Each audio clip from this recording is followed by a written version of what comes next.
Now, whilst this may provide increased choice, though I suggest this is doubtful, as markets in public services are dominated by a handful of large private companies and national charities, it also disperses the experience of policy amongst a range of organisations that are not politically accountable, and, as pointed out by Carmel and Papadopoulos, whose contract is with the state, not with the citizen.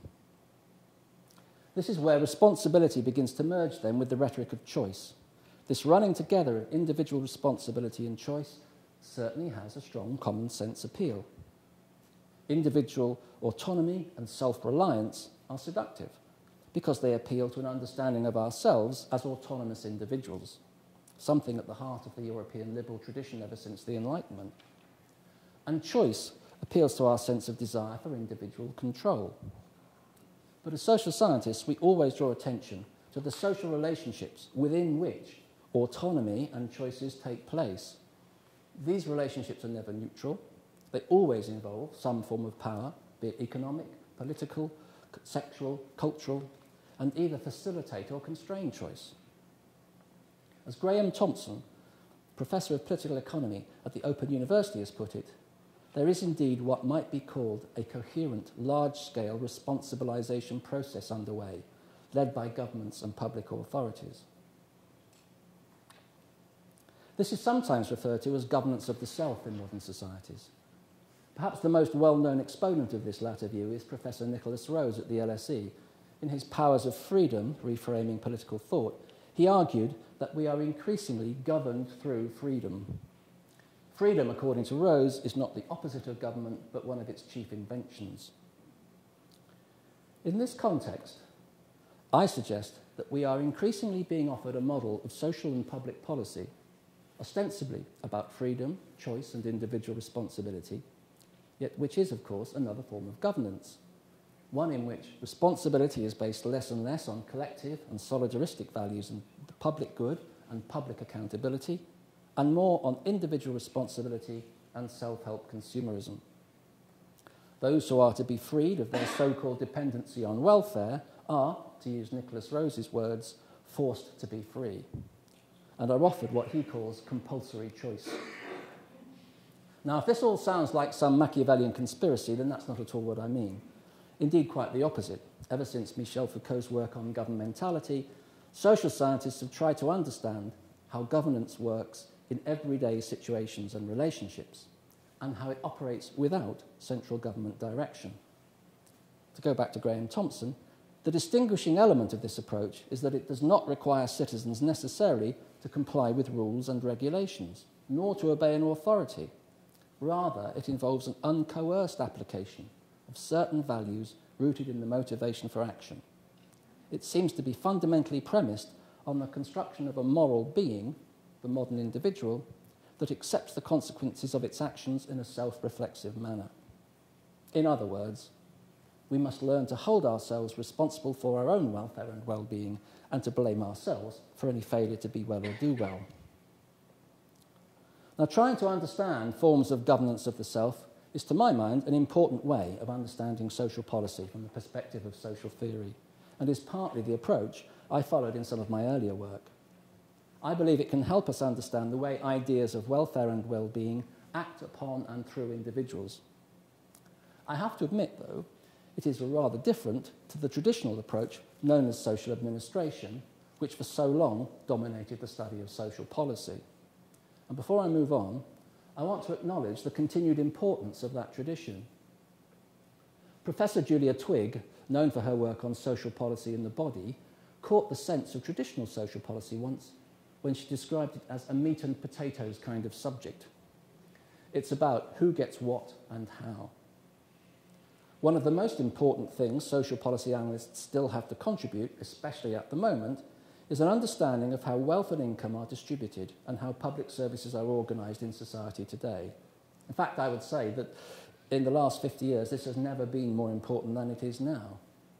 Recognising this, the Social Policy Association, the professional body for social policy academics, recently brought together leading thinkers to produce a report in defence of welfare as a response to the planned cuts in public spending and their impact on the poor. I just want to show you one simple graph used by Peter Taylor Gubby in his contribution, and compiled not by left-leaning academics, but by the International Monetary Fund, which says it all, I think.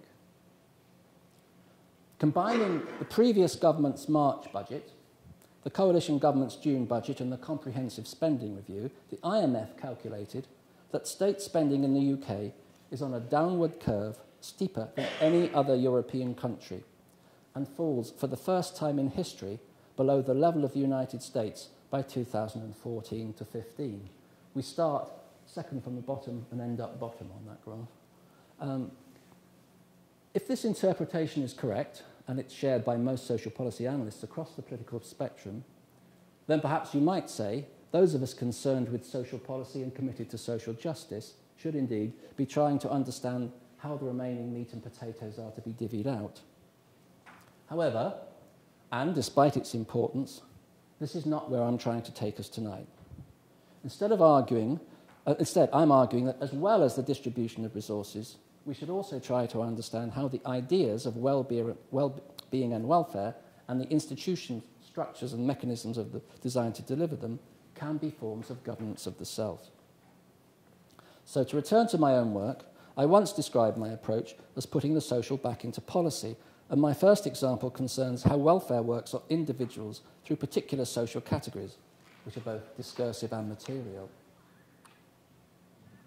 In early work on citizenship and then later on social identity, I was concerned to show that what are bases of entitlement to welfare for some can be founded on exclusions for others and can have powerful effects on how people experience and shape their personal and social identities. Political ideologies of welfare and well-being have a powerful effect on shaping the social and the individual. Let me take citizenship first. Whereas Marshall saw social citizenship as the guarantor of inclusion, as I've already suggested, an analysis of the actual rather than the imagined history of citizenship, and particularly its relationship to immigration legislation, shows it operating as a means of exclusion from claims upon the welfare state. The die was cast by the socially reforming Liberal government of 1906. It introduced some of the first elements of the welfare state, old age pensions and national insurance.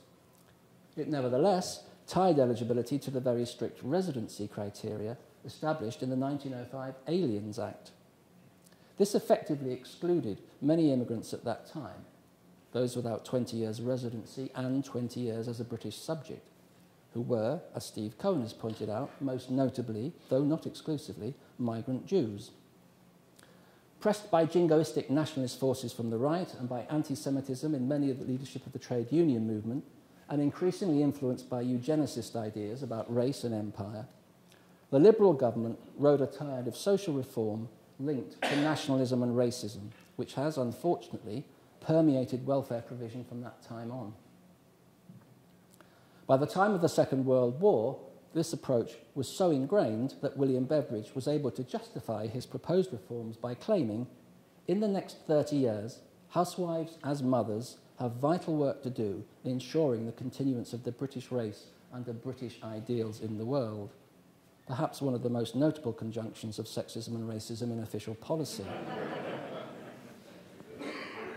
Subsequent post-war legislation was ambivalent on the issue of race, citizenship and eligibility. Most notably, the National Health Service, created in the Act of 1946, was free to all irrespective of nationality. Thus, Aneurin Bevan asserted the rights of aliens to make use of the National Health Service. But open access did not last long. Eligibility was first restricted in the 1949 NHS Act, and by 1962 and the Commonwealth Immigrants Act, legislation had been put in place which laid the basis for a whole range of formal and informal exclusions aimed at post-war black and Asian immigrants. This and subsequent legislation removed the right of migrant dependents to recourse to public funds. The no recourse to public funds clause, of course, remains central today in relation to granting visas by the UK Border Agency, for example.